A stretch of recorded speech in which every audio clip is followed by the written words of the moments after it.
The war in Ukraine has become the centerpiece of push and pull diplomacy, with so much on the line. To help understand it all, we talk today with Matthew Bryza in Istanbul. He's the former ambassador for Azerbaijan and national security veteran who at one time was stationed in Moscow. Could peace be at hand? And if so, at what cost? From Ballard Studios location in Tampa, Florida, it's 13th and Park. The hard things that are necessary, we either do it or we'll pay the price down the road. That often is missing in politics. We have to solve everything. It's a nightmare. You and I can differ, but that doesn't mean you and I cannot be friends. I have faith in the American people. Those are the facts. The Illuminati right there. Aliens could have invaded and nothing would surprise me at this point. We went from North Korea to M&M. That's a lot, man. What's in this tea? Matthew, great to have you back. Obviously, you're in colder climes than we are here in Florida. Everywhere pretty much is, right, Adam? But thank you for having me back. Yeah, it's great. I'm in Istanbul, and we just had last week the biggest snow we've had in years, and I've been loving it. But I'll tell you, the weather is definitely heated up around Ukraine. As a former ambassador, a diplomat, you've had a very interesting kind of front row seat to a lot of important discussions in the past. So let's try to break down the Ukrainian situation from each perspective corner. I would argue there are four: the United States, Russia, Ukraine, and the EU. So let's start with the U.S. position. So we all know we've already invested $66 billion or so in aid to Ukraine. The EU is even 90, maybe 90, yeah. Maybe even 90, right? And the EU is less. They're obviously at 60. Break down what the United States should be looking for and maybe what's achievable here. Sure. And maybe I'll preface it all by saying that old, cold warriors like me come at this problem from a traditional hardcore national security perspective, military force and diplomacy. And President Trump doesn't. He has approached in a really, I hope it's an innovative and intentional way. As a businessman, he looks for economic payoff, whereas security people like me, the economics was an afterthought. So he began by trying to get Putin to the table because Putin wanted to keep on fighting because he felt he was winning on the ground. So President Trump thought, okay, if anything at all is going to be achievable, we have to get the reluctant party to the table. But he looked for something economically attractive to Putin and to American business. And now he's done the same thing with Ukraine. He's looking for a way for not himself or even the U.S. Treasury to benefit, but U.S. businesses, U.S. companies. And it just may be that approach enables a peace agreement to be signed. And then beyond that, there needs to be not just a ceasefire, but a real, end of the war. That is possible because he gets out of the trenches, literal and figurative, that both sides had dug through decades of traditional national security arguments. It's hard for me to say that because it goes against the grain of the way I've been raised professionally and academically, but it may work. So what could be possible is a ceasefire. That's what President Trump wants more than anything. And then engagement by U.S. businesses in Ukraine. Yeah. And then maybe with sanctions, some sanctions being lifted, maybe in a step-by-step approach with Russia, in which case there would then be some form of a security guarantee, I think President Trump is thinking, in the form of long-term U.S. investments in both countries that each president presumably wants. And I think President Trump, I don't think he's made clear, he does not want the U.S. to offer the traditional sort of security guarantee, which means if Ukraine is attacked, U.S. and then other NATO troops would come to the rescue, hopefully never, ever needing to be used because just the threat thereof would deter Russia from future attacks. Well, which leads us into the European Union. So the soon-to-be elevated leader of Germany, he made a statement about how the EU needs to start to wean itself off the United States, to become more independent. He called it step-by-step. They want to make sure that whatever is put together, if there is something put together, they feel more secure, not less, because of the deal. Yeah, so the cornerstone of Europeans feeling secure was the knowledge that the world's most powerful country, economically and militarily, the biggest nuclear power, the United States, that was the deterrent of first the Soviet Union and then Russia of ever bringing a major war again to Europe. Coming out of the ashes of World War II, the U.S. was very happy to provide that guarantee because remember, Europe was destroyed, especially Germany. And there was a risk that France and Germany, just as they had many times in previous centuries, would go back to war. So that was why the European Union was created. The Europeans got together and said, we've got to eliminate the possibility of war between France and Germany primarily. through economic interdependence. And we can do that. We can focus on the economic side because the United States is providing our security guarantee. And that model worked so well. I would absolutely argue better than any political military alliance in the history. However, I mean, President Trump is right. And the Europeans agree that, okay, that was a long time ago. And why should the U.S. be the one footing the bill, taking on the highest level of risk when it's European security that's at stake? And yes, Russia did call NATO's bluff by launching the biggest war in Europe since World War II. But Ukraine's not a member of NATO, so there's no Article 5 guarantee that you mentioned, Adam, which, and as everybody knows, Article 5 means if one member of the alliance is attacked, everyone considers themselves attacked and comes to that country's aid. President Trump isn't comfortable with that guarantee. However, what we should all keep in mind is that Article 5 guarantee has been used only one time in history. And that was in 2001 after September 11th. When the unexpected happens, all of the NATO allies that were relying on U.S. protection came to protect the United States by saying, this is an attack on all of us, and we're with you, and we'll fight back. So anyway, the Europeans are really in a panicky mode, and Chancellor Merz, his whole way of understanding security is flipped on its head by President Trump calling into question whether or not the U.S. will continue to provide that ultimate security guarantee for Europe. So this brings us to corner number 3.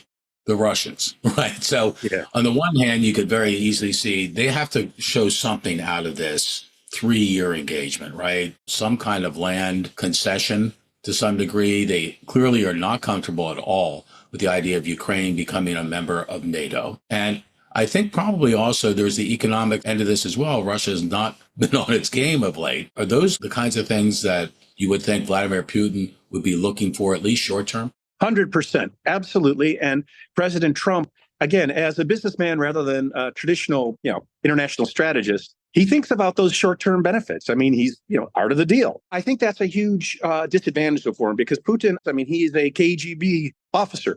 And this shouldn't sound like rhetoric. KGB, just like CIA, case officers, are trained to understand the other side's psychology and then to exploit weaknesses. So Putin knows that President Trump is a businessman. He hates war. He called himself a peacemaker, as you recall, during his inauguration address. He wants the war to end and is not worrying about the precedent that would be set by, in any way at all, rewarding this war of aggression of Putin on Ukraine in violation of every legal standard you can imagine. That's a scary thing to set that precedent, to let Putin be rewarded. Now, you make a good point. Putin is going to demand face-saving measures, but he doesn't get a vote on who joins NATO. And he doesn't get a vote on whether there'll be any off-ramps to a war that he decided himself to launch. Ukraine could not have been more passive in 2014, the previous time Russia invaded. And yet Putin still kept going because he saw, I believe, the weakness and the lack of response by the West and that he could get away with it. So the great fear is that he's thinking he's going to be able to get away with something again. He will get sanctions lifted. He'll get the shot in the arm of his economy, as you said. He'll have time to rearm. Then President Trump will be gone, his friend, in a few years, and Putin will attack again.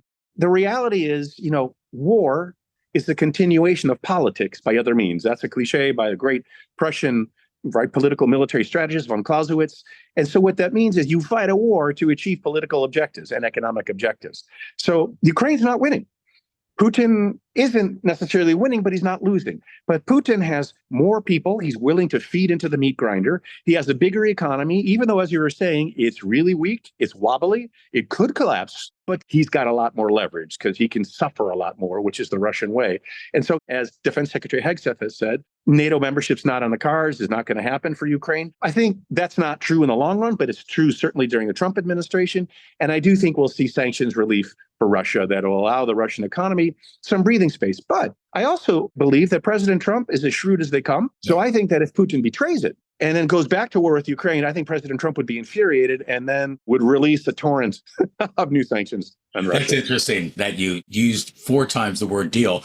I think if anything in the world would really violate Donald Trump, it's someone breaking a deal, right?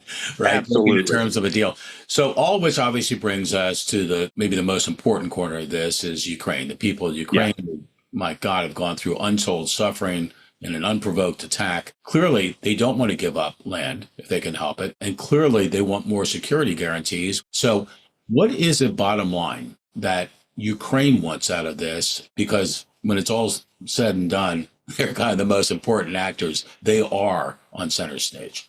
Absolutely. What every Ukrainian, I think, feels deep in their soul is that they want all their territory back. And a year ago, they were willing to keep fighting for it. But now they're much less willing to keep fighting for it. So many of them have died. I mean, way more Russians have been killed than Ukrainians, but still. President Zelensky has even said it. He has said in the past recently, okay, we're not going to get back all the territory now, but eventually we'll get it back through negotiations and over time. And I think he's more than putting a brave face on it. I think he really believes that's possible. And in fact, President Trump was quoted as saying on social media that, well, maybe we'll get all that territory back for Ukraine. I think President Trump knows it's not going to happen, though, immediately. But I think President Trump thinks over time. I don't think the U.S. is going to give Ukraine the sort of security guarantee like a NATO guarantee to come to Ukraine's aid. But what President Trump has said in terms of a security guarantee, the Europeans need to do it. So the question would then be, would the U.S. provide a so-called backstop, which is what Keir Starmer, the Prime Minister of the UK, was asking for? What is a backstop? It doesn't mean U.S. boots on the ground necessarily. It means providing capabilities that are operationally required by the Europeans because they don't have them. So airlift, aerial refueling, and air defense, air stuff, right? The Europeans can do the other stuff on the ground, but the air stuff is really only the U.S. can provide. That won't be decided, but what I think Zelensky is hoping for is that he understands that from Trump's perspective, if you get large multi-year investments, I mean, like these mines will take, a decade to develop before you get any return. But if U.S. companies are in there, that in itself is a form of a security guarantee. It's interesting to watch President Trump going through this. And is it an exaggeration to say that if there is a peace, however you want to define it, that's arrived at here in the short term, that's a major league accomplishment, achievement for the president. And the president clearly is right in the middle of all this. The discussions he wants to have with Vladimir Putin directly, the discussion with Zelensky and with key members of the EU. If he's able to pull this off, it is kind of a sea change in a way, I would argue, for modern American diplomacy abroad. No? Totally. And that's what I was arguing at the very beginning. President Trump is breaking the mold on this. There's this traditional way you do European security, and he said, to hell with that. It hasn't worked. There has to be a deal because we've dug trenches literally and figuratively on both sides, and nobody's getting out of those. I've got to get them out of the trenches. But there's a huge danger. The huge danger is that Putin is playing a game. He wants to get relief of sanctions, get the economy going, prepare for another war. So if it's just a ceasefire without, a long-term prospect for peace, this is very dangerous and just a prolongation or a postponement of the war. But why not give it a shot?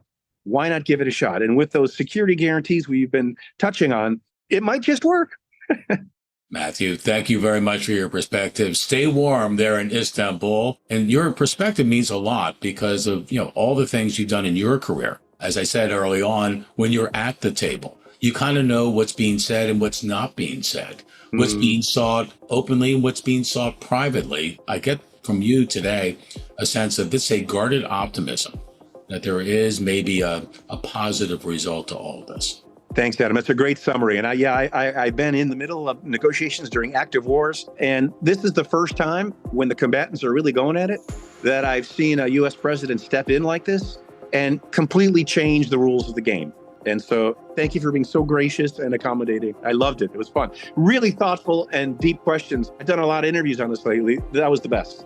You take care of yourself. Thanks, Adam. You too. Great to be with you.